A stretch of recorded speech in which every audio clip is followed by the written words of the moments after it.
Welcome back to the Hidden Gem Podcast. This is episode 5.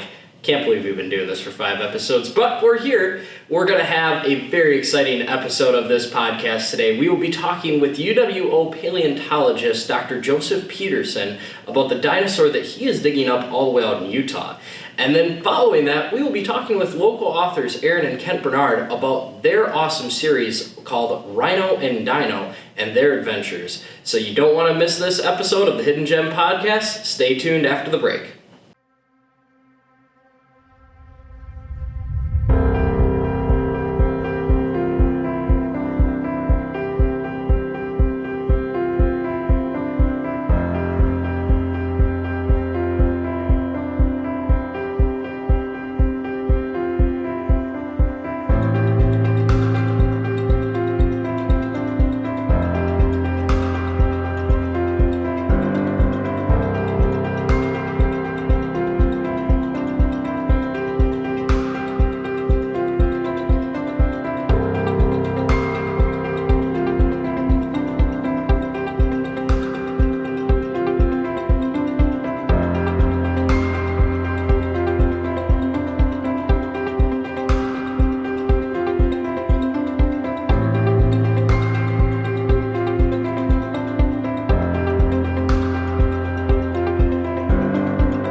I am now joined by UWO Paleontologist Dr. Joseph Peterson. How are you doing today? Good, how are you? I'm doing good. It's early morning, but it's fun to film podcasts. That's right. With people like you.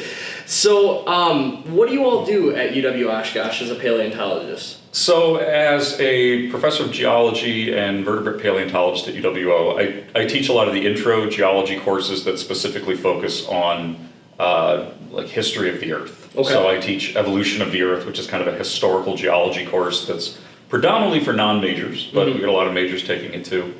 I also teach an upper level course in paleontology, an upper level course in stratigraphy and basin analysis, and a new course that's really exciting, which is forensic geology. Oh, okay. So we do that as well as a couple of field courses and things like that too. So that's kind of what I do from the teaching side. From the research side, because UW Oshkosh's geology department is undergrad only, we actually incorporate a lot of students into our research. Okay. So we give them research opportunities as an undergrad, which isn't really common in a lot of places. So it's a lot of mentoring students and having them help out with research and kind of helping them get their pilot studies and projects off the ground. For sure. And are some of these projects something that they can like go out into the field, kind of like what you're doing out in Utah? Yeah, because a lot of my research over the last 10 years or so has dealt with Jurassic period dinosaur bone beds. Students are looking at a lot of Jurassic dinosaur bones, and then if there's an opportunity to bring them out in the field, we try to do that. For sure. So you're out in Utah right now, and you have found a dinosaur. So how did you exactly come across this, and exactly what is it, do you think? Well, my field crew and I, which is co-led by Dr. John Warnock at Indiana University of Pennsylvania, we've been bringing students out to the Cleveland Lloyd Dinosaur Quarry near Price, Utah for about 13 years now. Okay. And it's a well-known site. It's a huge concentration of bones from the dinosaur Allosaurus. It's a big death pit. Okay. And so we've been working with the Bureau of Land Management and the Department of the Interior to kind of keep the research going at that particular site, which has now been redesignated Jurassic National Monument.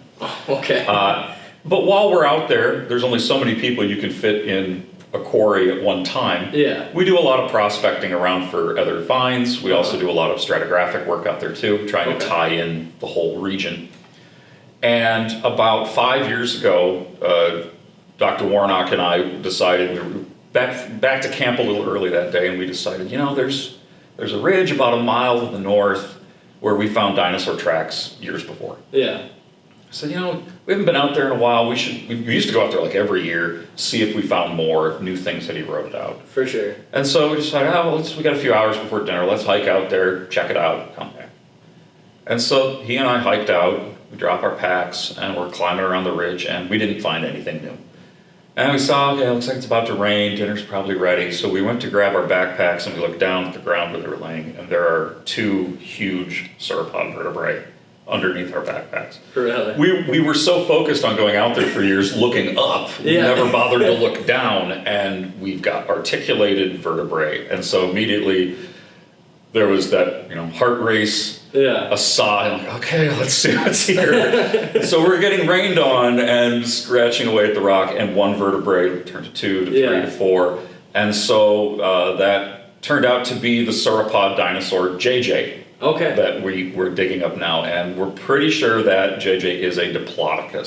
So it's the variety of long-necked dinosaurs that are really, really skinny and really, really long at both ends, rather than the brachiosaurs, which are kind of, their necks go up higher. Yeah.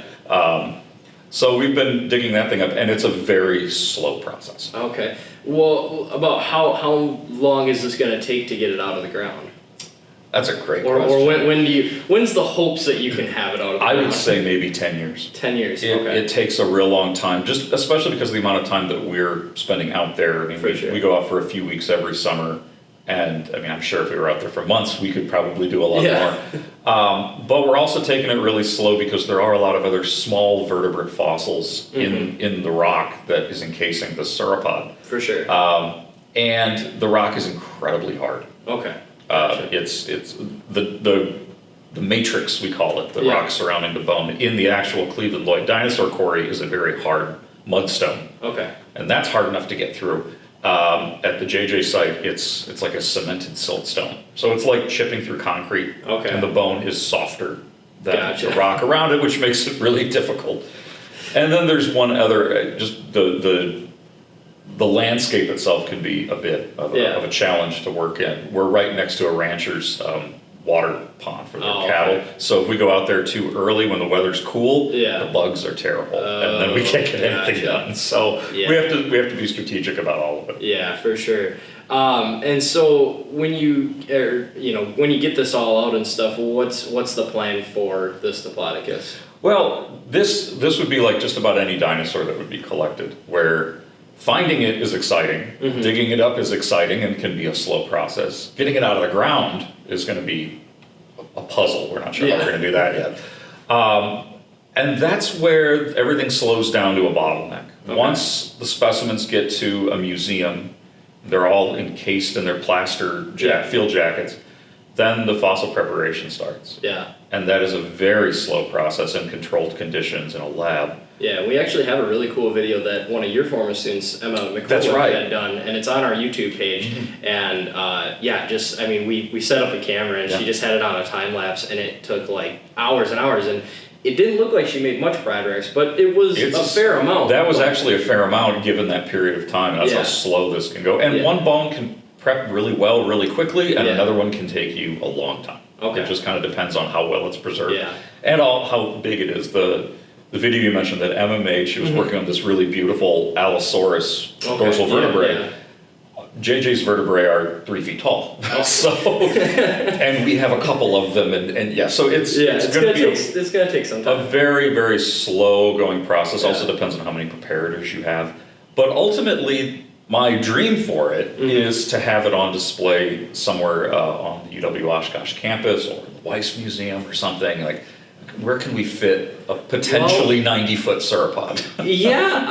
That's the problem, is the length is, we're a small museum, but if we get this out of the ground and it's ready to go, we might, try to go for an upgrade and make it a little bit bigger. And it could potentially be the first sauropod mounted in the state of Wisconsin. Oh, and that would be very exciting. Hey, record breaking. That would be very exciting. And so far, what we have from it, as I mentioned, a couple of tail vertebrae, a portion of the hips, and we have a beautiful femur that's about 5 feet long. Oh my gosh. And there's more material there.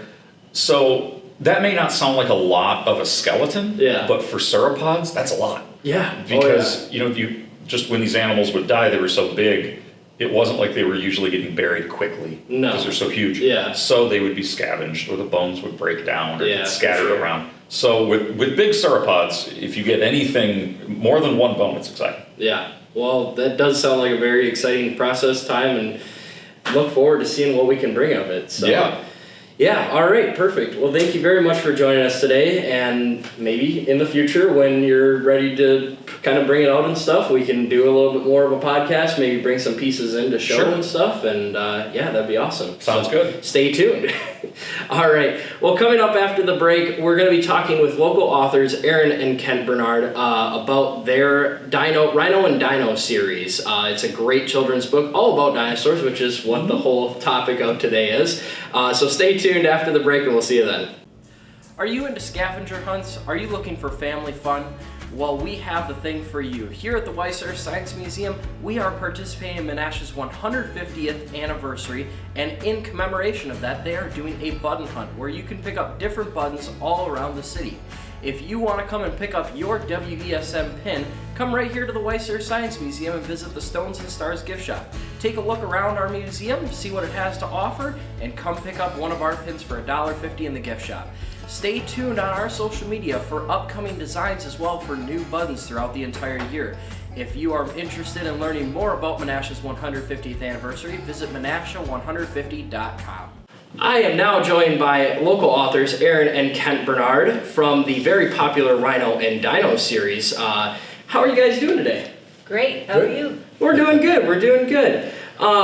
I am in love with your series. It's fantastic, it's a great seller in our gift shop, but it's just, the dinos and the rhinos are just super cute.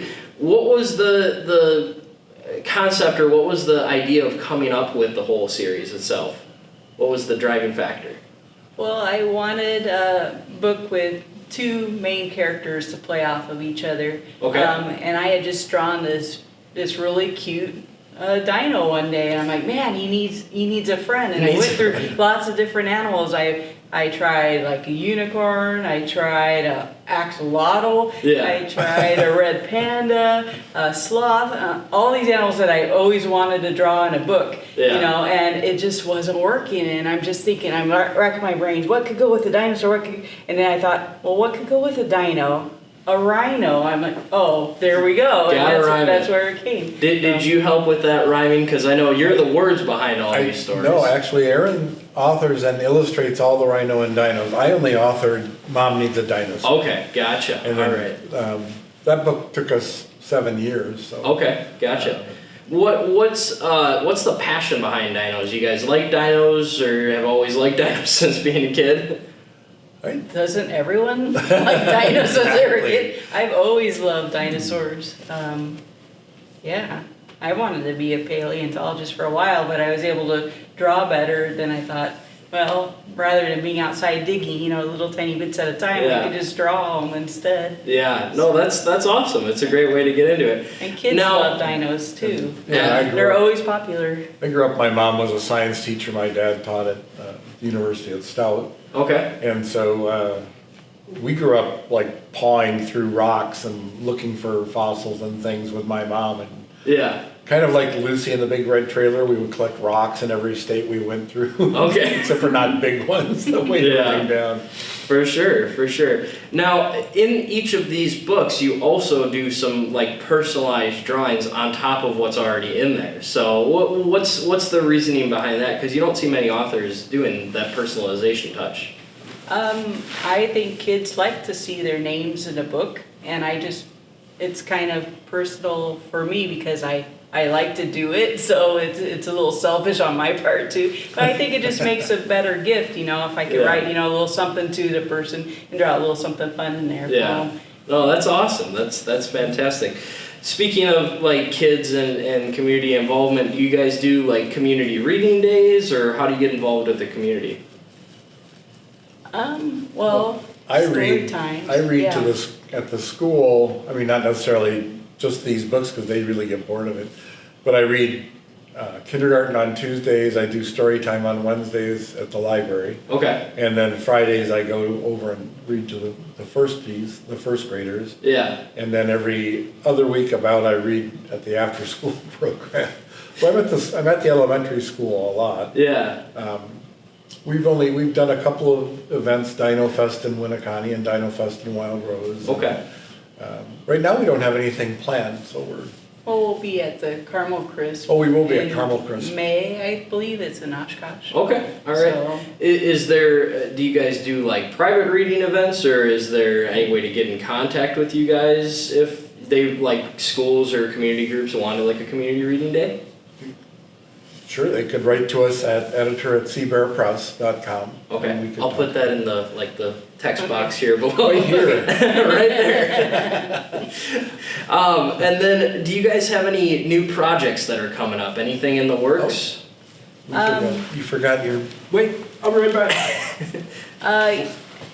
Erin is working on a couple of books, well, 4 or 5 books, but Always more than Only one. 4 or 5, right? she is. I just have notebooks of, just things written, ready to go. We met a woman who is, has some Native American heritage, and we found out that Erin has some, and she started doing some Oh. illustrations All right. for them, and then there's a Yeah. book that Yeah. she's working on about the robin and the rainbow. Yeah, Okay. and Shishoka, that's the word, the Sioux word for robin. So I'll that's see kind of that some- later. You want to some get of that to the audience. Yeah, that's some of the artwork that I Very just cool. started on. So Very cool. So it's new. Okay.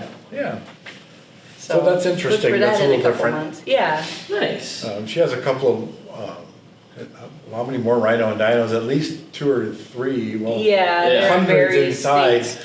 So, Yeah. so we got 3 of them, and these are the 3 that I know of, So right? far. Okay, Right. so far. And which one it was first? What, the first no, one. Lemonade. No, that would make Lemon. sense, right? First is actually the third one, I mean, But- because they're kind of silly books. Lemonade.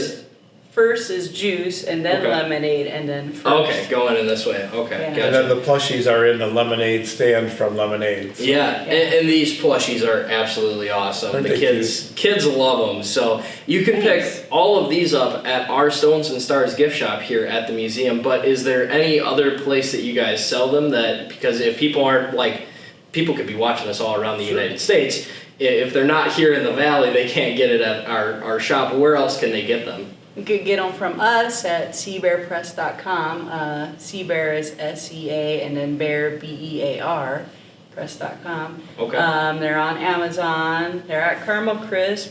They're here. Red Balloon Bookstore in the Twin In Cities. St. Paul, yep. Lion's Mouth in Green Bay. Reader's Realm in Montello.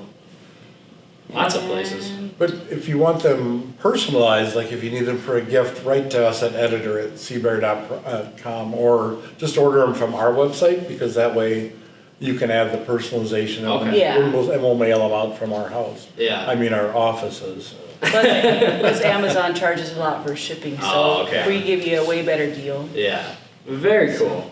Well, thank you guys so much for coming in. Oh, sure. I really Thank appreciate it. And again, if you guys want to pick up copies for yourself of the Rhino and Dino series, come right here to the Weiser Science Museum. And we're always keeping them stocked. I think you guys are going to be bringing us some more stock pretty soon. We'll have to talk with Pretty Scott soon, about that. yeah. But yeah, we'll get some more stock in and hopefully some new ones coming in soon. Thank you guys so much for joining us today. Be on the lookout for the next podcast. Again, we don't know when this is going to run. Usually it's about every month at this time. But if you have any questions that you want us to answer here on the show, email us at info.wesm.com or info.wesm@gmail.com. Got to get that right. And then you can listen to us on Spotify and Amazon Music, and then watch us on YouTube, Instagram, and Facebook. And thanks again for joining us. Thank you guys again for joining us, Thanks, and Charles. we'll see you guys next time. Take care. Thank you.